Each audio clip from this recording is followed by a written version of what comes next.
Bah, il y a l'humain et il y a la technologie. Et donc, c'est pas forcément C'est ça. Chacun ses domaines de compétences.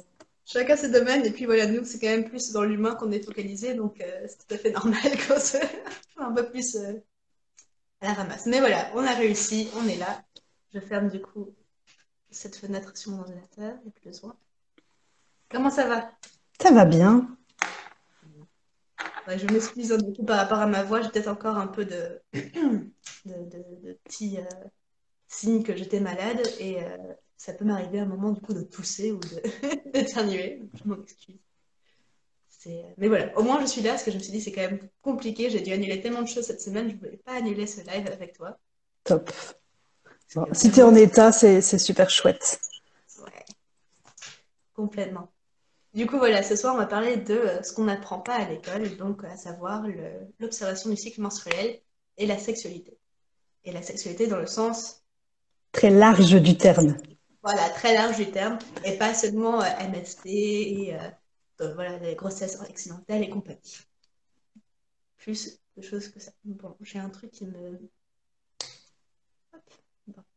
Du coup, est-ce que tu veux bien te présenter un peu rapidement? Je sais pas du coup qui nous regarde, si c'est plus tes abonnés ou les miens ou un mélange des deux, mais de toute façon, Très bien, avec plaisir. Donc moi, je m'appelle Pascal Skomski et mon premier métier de cœur, c'est infirmière. Donc au départ, je suis infirmière en psychiatrie depuis 2003. Et du coup, je me suis formée et déformée au fur et à mesure des années. Et il y a 5 ans, j'ai repris la fac pour devenir sexologue. Et pendant la fac, j'ai appris plein de choses qu'on n'apprend pas ailleurs que dans la fac de sexologie. Et j'ai trouvé ça tellement dommage euh,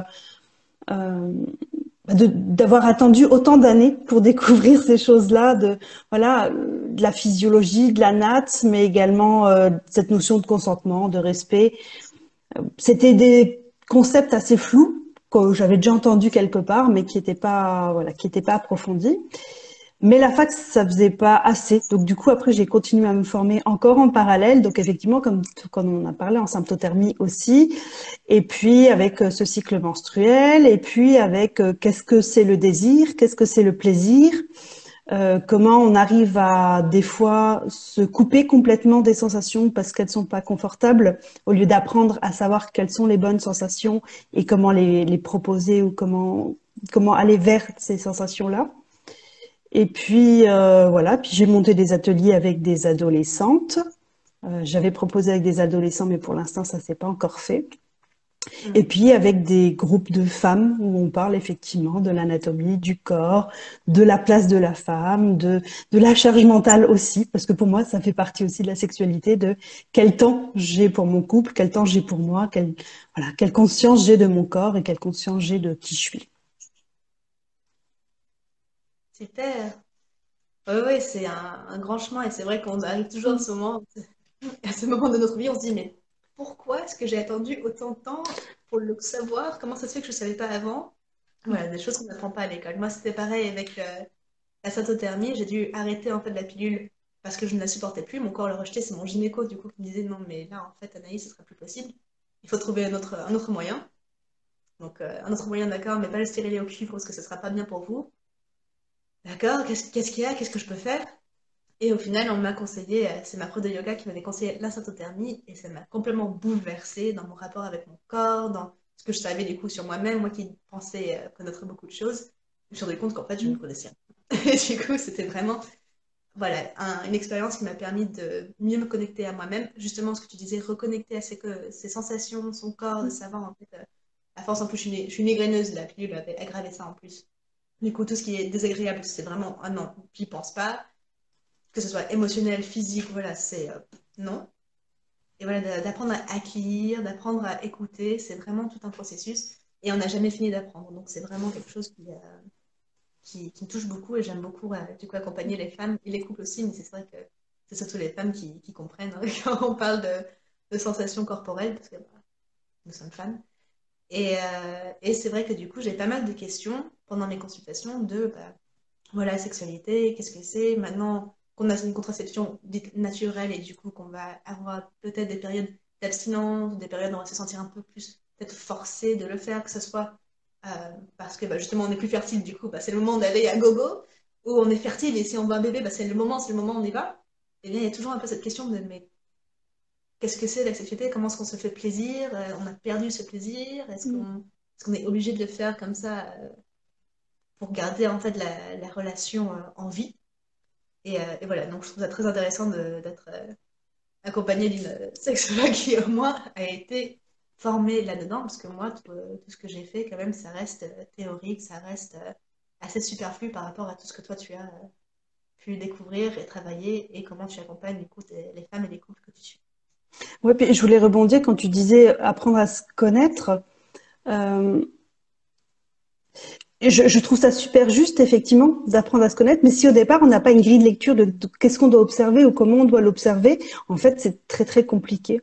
Et dans la sexualité, à un moment donné, c'est ce que je repose comme question en disant, mais quelle est la sexualité qui vous nourrit? Quel est votre imaginaire érotique et dans quoi vous voudriez aller? Parce qu'il existe 100 000 sexualités différentes. Et en plus, elle est évolutive au cours du temps, donc en fait, c'est juste compliqué. Et donc, si on n'a pas conscience de qu'est-ce qui nous fait du bien, eh ben, on va y aller quand on a une visée de bébé ou quelque chose comme ça, dans effectivement une sexualité reproductive, hein, parce que ça, on est encodé au niveau du cerveau, c'est assez facile. Mais dans cette sexualité de plaisir et dans cette sexualité de partage et d'épanouissement, c'est beaucoup plus compliqué. Et c'est encore plus compliqué dans notre société actuelle à cause de la pornographie, à cause du manque de communication. Donc on est dans un grand paradoxe où on voit de la sexualité partout pour vendre des voitures, mais où on n'en parle pas de manière saine et de manière sereine. Et donc en fait, notre cerveau, il est assez parasité par tout ce qui se passe actuellement. Oui, tout à fait. C'est vrai qu'on a toujours cette idée de guide, justement, on n'a pas cette éducation et du coup, on va la chercher ailleurs. Donc, on va la chercher dans les médias, dans la pub, dans le porno. Enfin, c'est vrai qu'il y a quand même des choses qui sont. Voilà, les films ne sont pas la réalité et pourtant, on se base beaucoup dessus, que ce soit pour la sexualité ou même pour l'amour, les couples, etc. On a quand même cette idée de. Bah, dans le film, lui, il fait ça pour elle, donc ça veut dire que mon copain devrait faire ça pour moi. Ou le contraire, elle fait ça pour lui, donc moi, j'aurais fait ça pour lui. Et, et voilà, ça vient biaiser du coup nos attentes et on s'écoute pas. Mais tu as tout à fait raison, c'est vrai que s'écouter, se connaître, c'est facile à dire et au final, quand on nous a pas appris, on sait pas trop par où commencer, ce qu'on est censé observer, ce qu'on est censé comprendre. Et du coup, dans mes consultations, mais même dans ma vie courante, je compare beaucoup la sexualité avec la nourriture. Et en fait, peut-être qu'on n'aime pas le chinois ou peut-être qu'on n'aime juste pas le plat là du chinois. Et plus on va aller découvrir, plus on va aller dans cette curiosité de son corps, de ses sensations, et après de la relation à l'autre, de la communication, du partage, des expériences. Et plus on va apprendre en fait quel est le plat qu'on aime bien.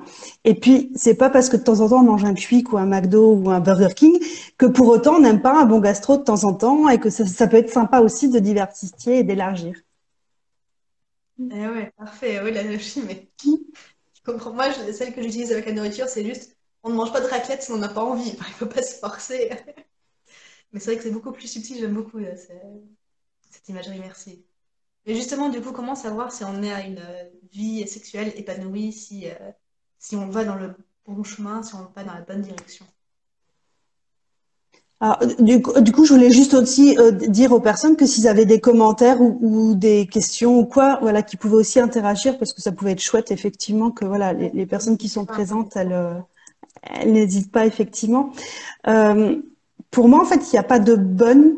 Il y a qu'est-ce que je vis actuellement et est-ce que c'est OK pour moi ce que je vis actuellement. Euh, je me rappelle dernièrement d'un monsieur qui était venu en consulte parce qu'en fait, il n'avait pas de désir sexuel, mais il n'y avait pas d'envie tout simplement.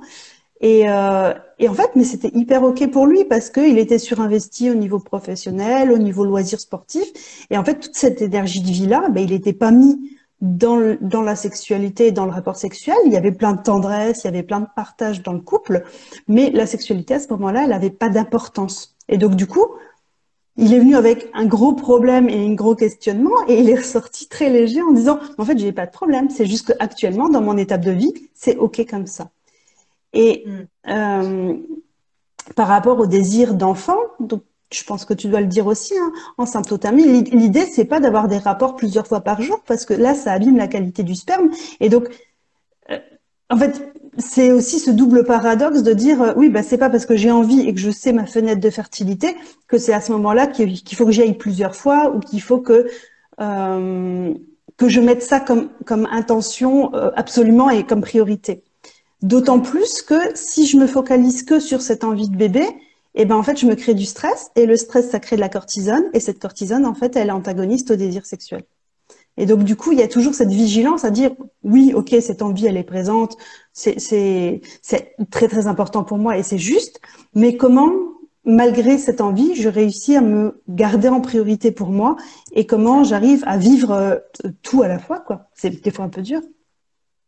Oui, j'allais dire justement, moi, c'est la question qu'on me demande, qu'on me pose, c'est, d'accord, je veux bien que ce soit, qu'on retrouve un peu ce rapport entre nous deux. Moi, j'encourage beaucoup à trouver une sexualité, du coup, non pénétrative avant, et de, voilà, travailler, ça marche mieux en anglais, du coup, mais de voir un peu, de monter un peu les niveaux jusqu'au moment où on est justement dans une phase fertile et on peut avoir une sexualité jusqu'à la pénétration, jusqu'à l'éjaculation, et voilà, on voit après s'il y a une fécondation ou pas. Mais voilà, pas aller tout de suite, de pas avoir la même sexualité tout au long du cycle pour justement profiter un peu du moment, se dire, bah là c'est spécial, et on se retrouve d'une autre manière, et c'est pas juste, bah maintenant on se retrouve pour ça. C'est, on se retrouve parce que ça fait un petit moment et ça amène quelque chose. Mais c'est vrai que Mais beaucoup de femmes me disent, bah, du coup, toi, tu conseilles aux couples de pas forcément avoir de rapport pénétrant en dehors de la période de fertilité?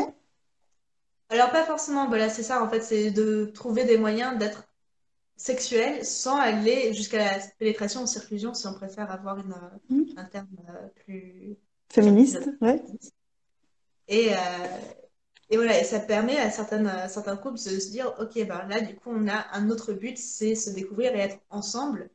Et pas, enfin, c'est comme pour les couples qui utilisent la méthode en mode contraception naturelle, c'est pour éviter, du coup, une grossesse non désirée, et du coup, éviter la pénétration et l'éjaculation, pardon, dans le vagin, qui fait que, bah, il faut trouver autre chose. Il faut pouvoir, en fait, découvrir une autre façon de s'aimer, de se donner, sans que ce soit juste focalisé sur cet aspect-là de la sexualité.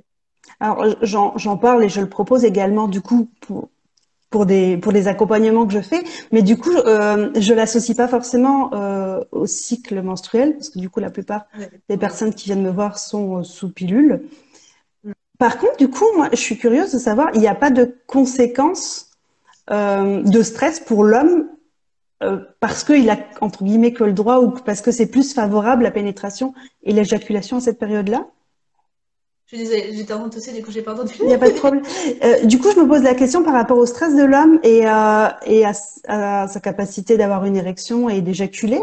Mhm. Si le fait que c'est focus juste par rapport à la période de fertilité, est-ce que ça pose pas un problème? T'as Non, pas de alors, retour? Ouais. alors, pour un des couples justement que je suis, c'était par rapport en fait à un problème d'érection qui était là à cause de la pression qu'il y avait du coup Ok. pour ce projet bébé. Et du coup, c'était bah, voilà, prendre son temps et enlever cette pression de performance, en fait, ce stress de bah, faut faire ça, et il faudrait éjaculer, il faudrait. Donc, ça aide. Alors, j'avoue que j'ai pas eu toujours des retours. Hein. On me dit on me partage ce qu'on veut me partager. À chaque fois, je dis, bon, n'hésitez pas à aller voir justement une sexologue ou un psy de couple ou quelqu'un qui pourra vous aider plus loin. Parce que c'est vrai que moi, je suis quand même plus sur la physiologie du cycle menstruel.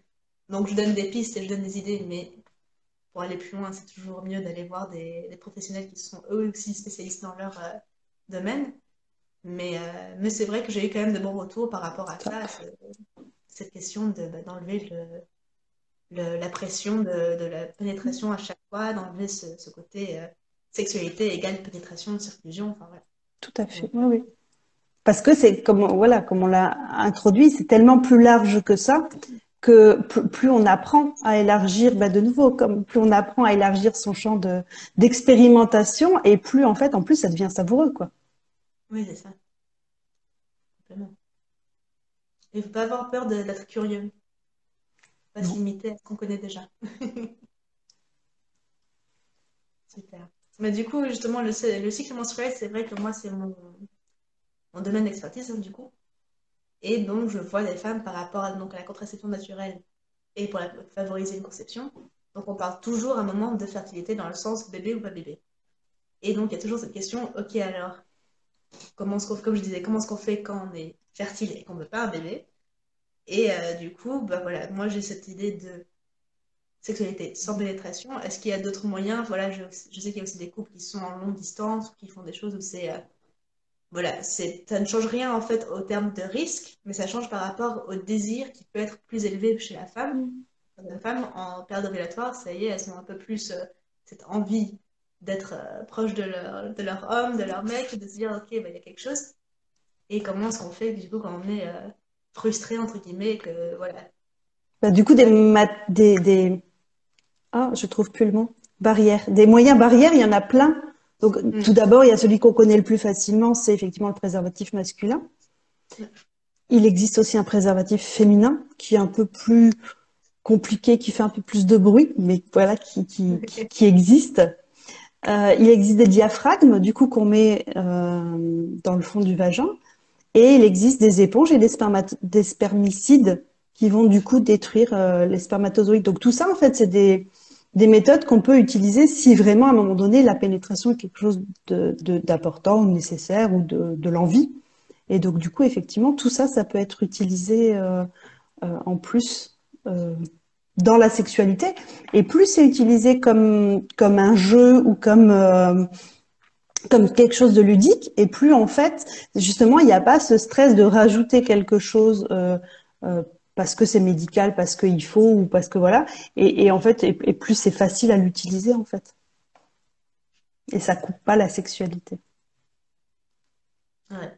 Bah, ça, c'était une des questions justement que j'avais reçues, c'est la symptothermie, est-ce que ça coupe un peu le désir, la spontanéité par rapport à la pilule, par rapport à même au préservatif. Bon, préservatif, il y a quand même pas mal de personnes qui disent que ça coupe le moment, hein, que c'est un peu dérangeant quand même sur le coup.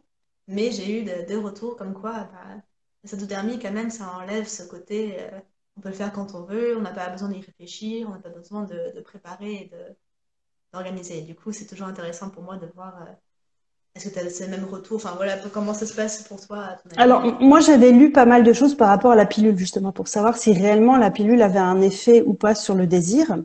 Mhm. Et la réponse est déjà, selon les pilules, il est possible que certaines, effectivement, comme elles jouent au niveau hormonal, elles peuvent faire une petite chute et elles peuvent faire en fait une sorte de, pas mini-dépression parce que c'est un peu fort, mais en fait diminuer un peu les sensations et donc par conséquence diminuer le désir. Ouais. Mais la plupart du temps, en fait, ça se joue plutôt au niveau psychologique. Euh, Même si on n'a pas envie d'avoir d'enfants, du moment qu'on sait qu'on est coupé dans cette capacité, ça peut effectivement créer des blocages ou créer de la gêne. Et du coup, quand on se libère avec la symptothermie, ça peut ouvrir une porte, effectivement, du coup, peut-être créer un peu plus de désir. Mais après, c'est comme on a dit tout à l'heure, plus on va connaître plein d'outils, plein de capacités, et moins, en fait, on va se sentir restreint par les conséquences. Euh, Après, par exemple, du coup, c'est pas tout à fait la même chose, mais je rebondis là-dessus en disant, il y a avec certains patients où on parle des rapports sexuels pendant les règles. Et pour certaines personnes, c'est complètement interdit, c'est censuré, c'est tabou. Et pour d'autres personnes où la femme a réussi à dire, oui, mais là, à ce moment-là, moi, j'ai beaucoup de plaisir, j'ai d'autres sensations, c'est quand même, voilà, si on met des serviettes, si on met tout ce qu'il faut comme il faut en place, pour moi, c'est quand même assez chouette et je suis demandeuse. Et donc, des fois, c'est possible. Et je pense que si on sait bien mettre les moyens de protection pour pas se stresser avec ce risque de bébé si on veut pas, mais du coup, c'est comme je disais, même les préservatifs, ça peut être un frein si c'est pas rentré dans une utilisation ludique et que si c'est juste une contrainte, bah c'est sûr que ça va être une contrainte et ça va pas être chouette. Par contre, si on commence à l'utiliser euh, comme un jeu et comme finalement comme on utilisera sextoys ou comme on utiliserait autre chose et que ça fait partie de la sexualité et pas un frein à la sexualité, eh ben ça peut tout à fait être inclus. Et ce que je rajoute aussi souvent, c'est que dans notre société, par exemple, les lubrifiants, c'est connoté comme pour les gens qui ont des problèmes ou liés à la maladie, alors que dans d'autres sociétés, les lubrifiants, c'est quelque chose de culturel et de nécessaire pendant la sexualité parce que c'est pas possible d'avoir une lubrification vaginale de qualité tout le temps. Physiologiquement, c'est pas possible. Et donc, je sais plus au Canada ou je sais plus trop où, les femmes en ont dans leur sac à main et ça fait partie de leur hygiène naturelle et ça se vend partout et ça se parle partout. Moi, je travaille donc encore un petit peu en psychiatrie. Donc, les médicaments psychiatriques diminuent la lubrification aussi. Et dernièrement, j'en parlais à une jeune patiente qui n'en avait jamais entendu parler et qui ne savait pas, et du coup qui avait des douleurs parce que c'était trop sec. Et de nouveau, on a juste dit, en fait, ça existe, tu peux tester et tout. Elle a dit, mais c'est cool, ça m'a changé la vie. De nouveau, ça s'est installé dans le fonctionnement. J'ai testé, ça me plaît bien, je garde. Ça me plaît pas, je vais chercher autre chose ou autrement. Et puis comme ça, c'est plus simple. Oui, mais quand on ne sait pas, c'est compliqué de trouver. Hein, donc, c'est bien ça, du coup, le thème de ce soir. Justement, s'il y avait quelque chose, non, je répète, hein, n'hésitez pas s'il y a une question, s'il y a un commentaire, surtout. Faut en profiter, on fait ce live pour ça. Hein. Mais justement, est-ce qu'il y a quelque chose qu'il faudrait que tout le monde sache? Est-ce qu'il y a quelque chose qu'on devrait apprendre? Voilà, moi j'ai des souvenirs au collège, lycée, de, de, de sketchs, voilà, de groupes de théâtre qui étaient passés pour parler un peu de sexualité, qu'est-ce qui est bien, qu'est-ce qui n'est pas bien, le consentement, les préservatifs. Est-ce qu'il y a voilà, peut-être quelque chose en plus qu'on devrait partager avec les ados et ou les plus vieux? Ouais. Alors avec les adultes, mais du coup les femmes adultes le savent déjà, c'est que nos règles ne sont pas cycliques comme on l'apprend à l'école avec 28 jours et 14e jour ovulation. Donc ça c'est déjà juste vital de l'entendre et de le répéter et vraiment de le faire entendre que nos règles, notre cycle menstruel est aussi soumis à nos hormones et donc soumis à nos émotions. Et donc effectivement, si on est en période d'examen ou si on a une situation de vie un peu compliquée, ça peut rallonger cette durée. Donc de vraiment mettre en lumière cette cyclicité des femmes, pour moi, c'est juste vital parce que malheureusement, c'est pas encore assez fait. Et donc, quand on comprend que juste en syndrome prémenstruel, on n'est pas folle et puis on va pas perdre la tête ou on n'est pas bipolaire et machin, mais c'est juste qu'on est une femme et que si on accueille, ça se vit un petit peu autrement. Donc déjà, ça, c'est super important. Et l'autre chose aussi que moi j'ai découvert au fur et à mesure, on parle beaucoup du consentement, mais du consentement dans la relation. Mais pour moi, avant de parler du consentement dans la relation, il faut déjà qu'on parle du consentement de soi à soi. Alors, je vais raconter une anecdote personnelle. C'est que j'ai appris à utiliser les yeux de Diony parce que je pensais que c'était important et puis parce que j'avais envie. Et donc, dans ma tête, j'étais prête. Donc, j'avais acheté mon petit œuf en quartz rose qui est le plus doux. Voilà, j'avais fait tous les rituels de préparation, de nettoyage et tout. J'étais très, très contente et très, très, très motivée. J'avais lu tout ce qu'il fallait. J'avais suivi un cursus en ligne. C'était top et top. Je me suis introduit l'œuf sans vraiment prendre conscience de, voilà. Le lendemain, j'ai une cystite carabinée, j'ai dû terminer avec des antibiotiques pendant une semaine. Parce que mon corps, en fait, lui, il n'avait pas du tout envie. Ma tête, elle était là en disant, oui, mais intellectuellement, tu dois ressentir les trucs pour comprendre. Mais dans la réalité, mon corps, il était pas OK. Et ça, je trouve que on n'en parle pas, de d'abord checker à l'intérieur de soi comment c'est ok, c'est pas ok, c'est ouvert et c'est prêt à accueillir ou c'est prêt à recevoir ou à donner ou en fait pas du tout. Et dans ce cas-là, pas du tout. Est-ce que je peux oser le dire ou est-ce que je peux pas oser le dire? Est-ce que je suis en sécurité ou pas? Mais déjà en sécurité de moi à moi-même, comment j'ose me positionner, comment j'ose dire oui ou dire non et comment j'ose après du coup le partager avec l'autre. Mais oui. Complètement, j'avais entendu une histoire pareille. Alors souvent, quand même, c'est en couple que j'entends ça. C'est des femmes qui ont des infections urinaires. À certains moments, où tu te dis, oh, bon, c'est drôle. Enfin, qu'est-ce qui se passe avant qui pourrait être lié du coup à cette infection? C'est souvent qu'elles sont forcées à faire quelque chose qu'elles ne voulaient pas faire et que le corps a réagi très souvent. Mais d'ailleurs, je pense que c'est aussi une chose qu'on voit Alors, je ne suis pas praticienne en médecine traditionnelle chinoise, mais il me semble que c'est quelque chose qui est indiqué dans cette Ils associent en fait la cystite au territoire. Dès que voilà. le territoire n'est plus respecté, effectivement, il y a un problème quelque part, et donc voilà. Ouais. Et l'autre chose aussi qui pour moi est super important parce que ces derniers temps j'ai beaucoup de clientes qui me posent des sujets comme ça. Donc elles viennent pour des troubles du désir et le partenaire a beaucoup de désir et donc du coup il faut. Et quand on creuse un peu, la réponse c'est il faut parce que sinon ça va déborder. Pardon, qu'est-ce qui va déborder? Quand même, il faut bien qu'il se vide physiologiquement. Un homme, il a besoin de se vider. Donc là, on essaye d'approfondir, de comprendre. Et en fait, la croyance populaire, c'est que un homme a besoin d'éjaculer parce que sinon, sa réserve de spermatozoïdes et sa réserve de sperme vont le déranger, vont le rendre douloureux.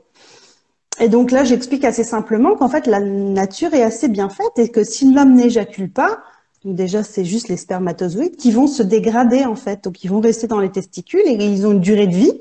Et une fois qu'ils ont dépassé leur durée de vie, bah ils sont phagocytés comme dans Il était une fois la vie. Là, il y a les grosses machines qui viennent et qui mangent en fait les petits spermatozoïdes et que donc il n'y a aucune raison physiologique d'obligation d'éjaculer. Par contre, l'homme effectivement a du plaisir à éjaculer parce que dans l'orgasme, il y a des sécrétions d'hormones qui font que ça va le détendre, que ça va le libérer, que ça va lui faire du bien. Et du coup, il y a cette réflexion de si vraiment c'est important pour l'homme de juste avoir cet acte mécanique pour pouvoir se détendre et se décharger, ça, il peut le faire tout seul ou ça peut être fait en dehors de la pénétration ou en dehors de l'obligation du rapport sexuel. Et ça, c'est aussi super important de pas se mettre en victime ou dans de la dépendance à l'autre Ouais, c'est à ça. cause de fausses croyances, en fait. Ouais.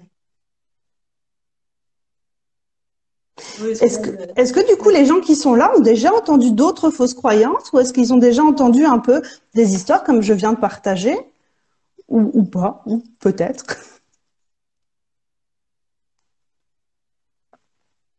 on laisse un peu de temps pour les réponses. Ou est-ce que peut-être que ça fait tilt pour quelqu'un qui se dit ah mais tiens, c'est vrai que j'ai des infections, des cystites ou des trucs. Mais voilà, parce que même voilà, on peut voir, c'est vrai que j'avais jamais entendu parler de ça, mais même soi à soi, c'est vrai que le consentement, écouter son corps, donc voilà, avec des utilisations de sextoy ou autre, ça peut Mm, tout à fait. entraîner des réactions auxquelles on ne s'attend pas. Bon, c'est pas grave.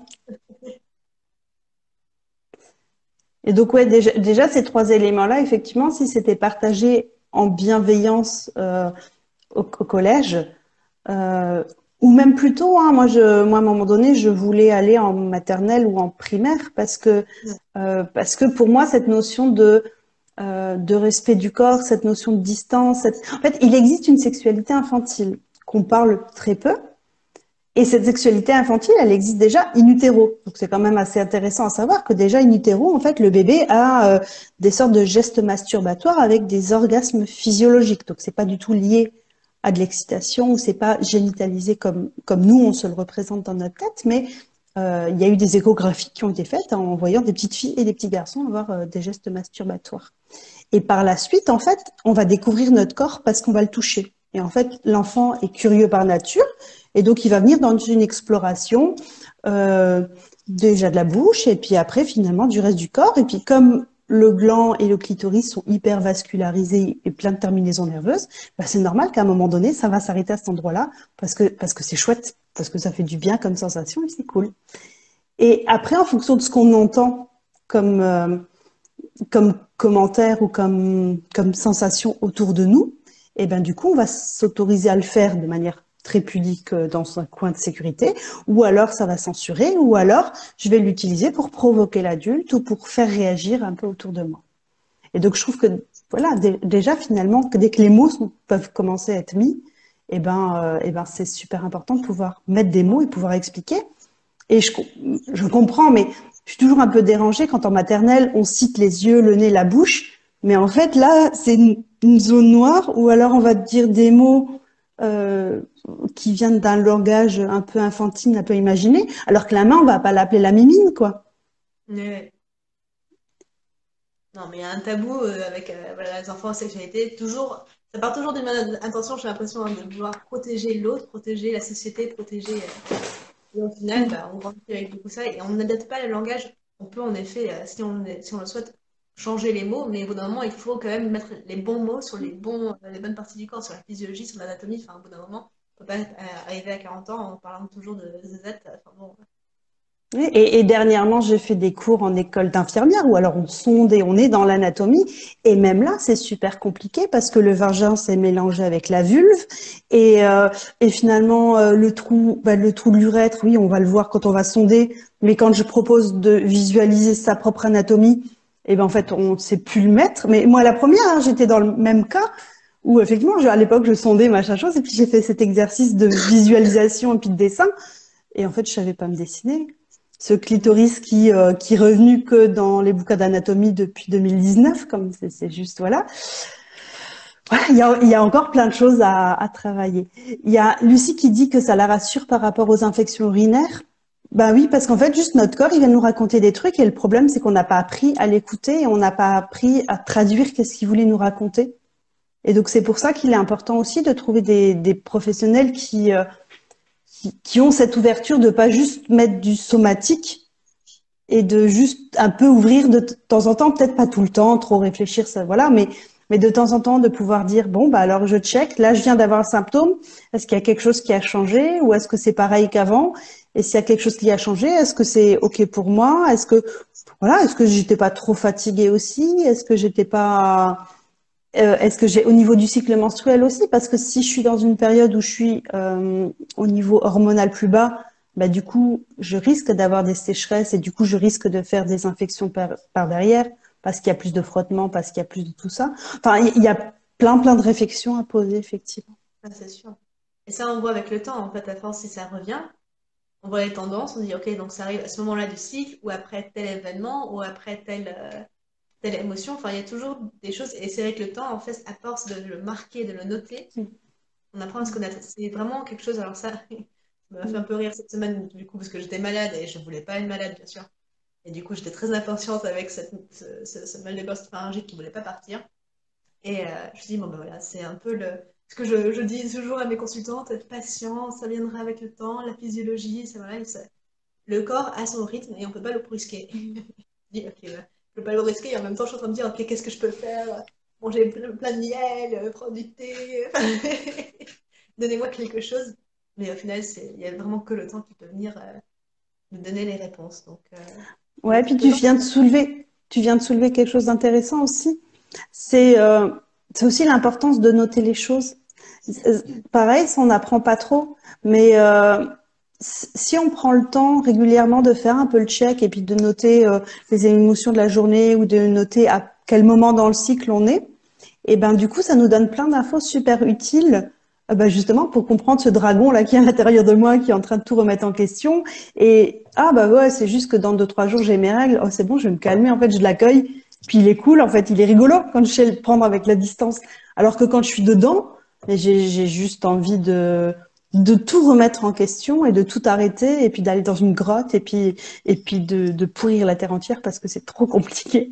Et c'est vraiment ça. Si je le note, ben en fait, je peux voir que régulièrement ça se pose comme ça et que donc du coup c'est juste comme ça pour moi.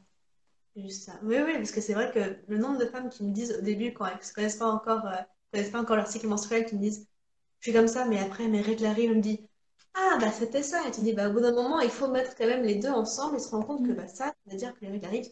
Ça peut aussi vouloir dire quand même qu'il y a un petit déséquilibre hormonal hein, qui fait qu'on est encore plus sensible que ce qu'il faut.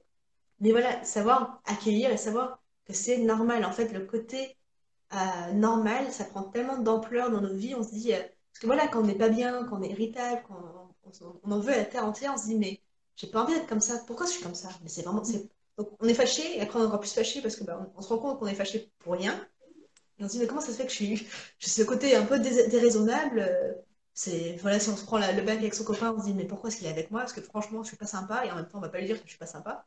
Mais si on se rend compte que, ah maintenant, je vais avoir mes règles dans 3 4 jours, on peut se dire, ok, on est bienveillant envers soi-même, on se dit, c'est ok, ça va bien se passer, c'est juste un moment comme ça, un passage, et on peut le dire, on peut le communiquer aussi à son compagnon, mais dire, je suis désolée d'être comme ça, hein, enfin, je pense vraiment, sans dire, je suis hormonale, je suis hystérique, parce que voilà, faut pas non plus partir là-dedans, mais se dire, ok, en fait, on n'a pas à avoir peur de ce côté-là, de ce côté émotionnel qui peut prendre un peu le dessus.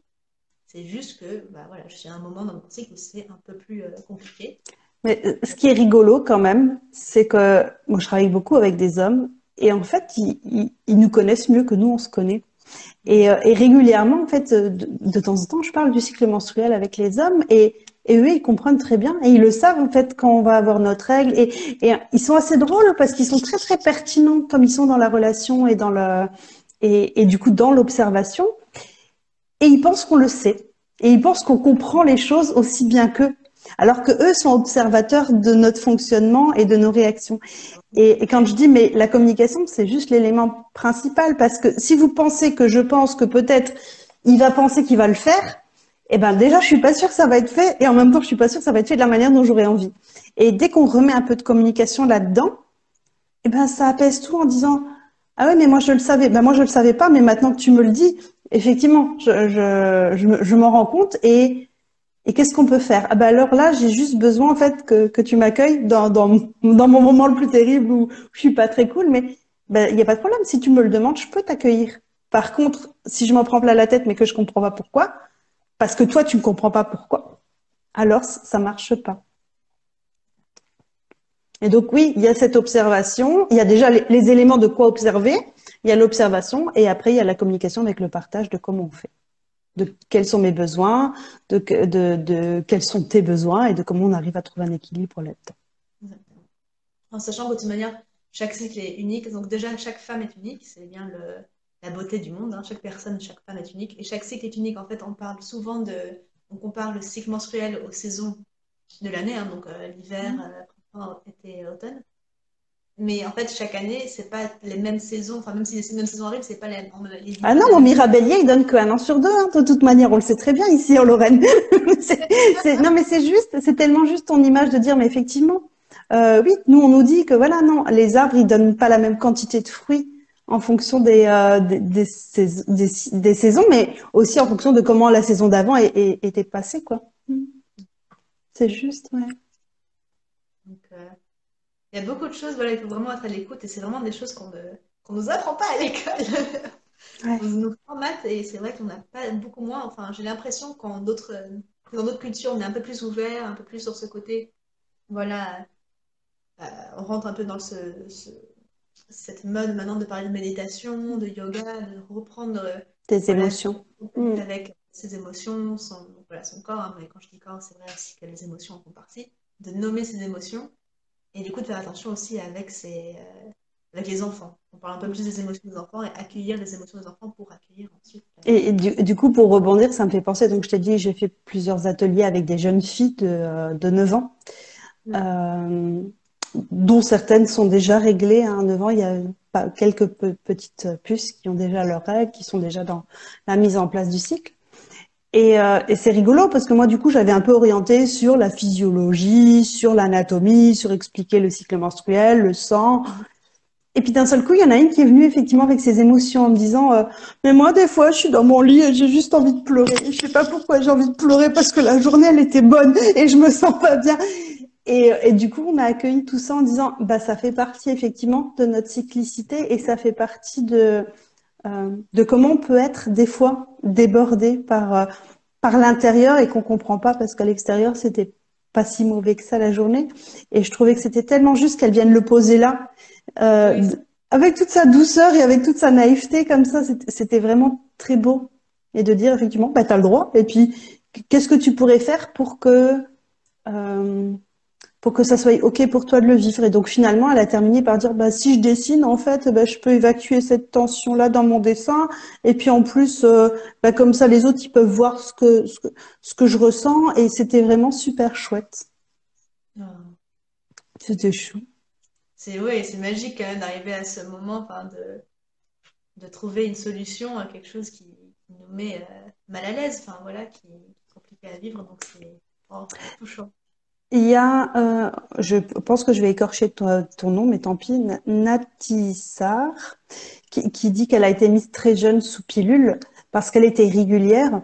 Donc ça, pareil, on n'apprend pas à l'école que le cycle menstruel met au moins 2 ans à se mettre en place. Et il y a ce parallèle de la ménopause. Et donc là, j'ai fait une formation dernièrement sur la ménopause. Et la ménopause, ça met entre 2 à 10 ans à se mettre en place. Oui, c'est un truc, ça se prépare bien en avance, hein, ça s'anticipe. Et c'est ça. Et en fait, notre corps, c'est comme s'il avait le radio-réveil s'était mis en place, les hormones commençaient à être sécrétées, mais en fait, il savait pas quoi faire de toutes ces infos-là. Et il lui faut le temps au cerveau et à tous les organes pour commencer à se mettre en place. Donc, c'est normal que c'est irrégulier au moins les 2 premières années. Et puis, des fois, il y a des exceptions à la règle où, en 3 mois, ben, ça se fait bien et c'est OK. Oui, oui, souvent c'est quand même ce enseignement, donc 15 ans ça me paraît quand même très jeune, et puis c'est vrai que la pilule quand même c'est une contraception, donc c'est un peu étonnant enfin étonnant. C'est tout à fait quelque chose qu'on fait et qu'on a accepté maintenant dans notre société, mais je trouve que c'est un peu trop accepté trop facilement, parce que bah, voilà, c'est 15 ans, c'est normal que ça soit irrégulier, et puis qu'est-ce que c'est dire irrégulier? Est-ce que c'est dire non? Est-ce que c'est dire qu'il y avait vraiment des grands changements entre un C'est cycle d'un ça. cycle et un autre. Il y a quand même une différence, hein. On parle d'irrégularité, donc c'est pas forcément le cas. Donc, comment apprendre tout doucement à se connaître son cycle? Mais est-ce que tu as arrêté la pilule du coup ou est-ce que tu es encore sous pilule? Parce que si tu es encore sous pilule, du coup, tu n'as pas de cycle. Et si tu souhaites l'arrêter, bah, du coup, tu peux déjà. Après, ça dépend si tu es en couple ou pas, hein. Là, je suis en train de parler un peu dans le vide, donc faut pas prendre ça comme une consultation. Mais il faut en fait apprendre à observer son corps. Ça veut dire enfin, déjà commencer par la glaire cervicale, donc c'est le fluide qu'on peut retrouver dans sa culotte. Alors, si tu as commencé la pilule à 15 ans, il est fort possible que tu ne saches pas forcément de quoi je parle. Il faut laisser au corps le temps de se remettre en route Mm. et de reprendre là où il a arrêté. Parce que du coup, il s'est arrêté à 15 ans pour le cycle. Donc, ça peut me prendre un peu de temps. Apprendre tout doucement, bah, ça sera tout doucement parce que ton corps risque de prendre un peu de temps pour justement recommencer à sécréter des oestrogènes en quantité suffisante pour faire de la glaire cervicale. Encore sous pilule, justement, mais je n'ose pas l'arrêter car trop peu de connaissances. Oui, bah en fait, donc, si je peux me permettre, juste, moi, je fais des appels découverts justement pour parler des choses comme ça. Donc, faut pas hésiter voilà, réserver un appel de 30 minutes pour en parler face à face. Euh, Parce que voilà, il y a beaucoup de questions Mm. à poser, il y a beaucoup de réponses aussi à donner. Mm. Parce Mais, qu'après, il y a effectivement, comme tu disais, cette irrégularité. On a dit, voilà, un cycle ne doit pas forcément faire, ben, il est très rare qu'un cycle fasse 28 jours. Et donc, du coup, ce qui est important de savoir, c'est, euh, je vais vous donner du coup mon exemple personnel, c'est que moi, j'ai des cycles des fois qui font 35 jours et d'autres fois qui font 28 jours. Mais c'est mon rythme à moi. Et donc, je sais que globalement, bah, c'est 1 sur 2 comme ça. Mais c'est toujours 1 sur 2 comme ça, globalement. Sauf en fonction des émotions, en fonction du stress, en fonction de tout ça. Mais du coup, chacune, on a, comme tu disais, notre photo globalement de notre carte d'identité finalement de notre cycle. Et c'est super important de savoir qui je suis en fait. Et les pilules, elles vont juste aplanir tout ça et elles vont faire que on rentre dans ces cases-là parce qu'on rentre dans la plaquette. Ou bien du coup, il y a des plaquettes où il n'y a plus du tout de règles parce que du coup, c'est c'est un plus peu plus. simple entre guillemets pour certaines.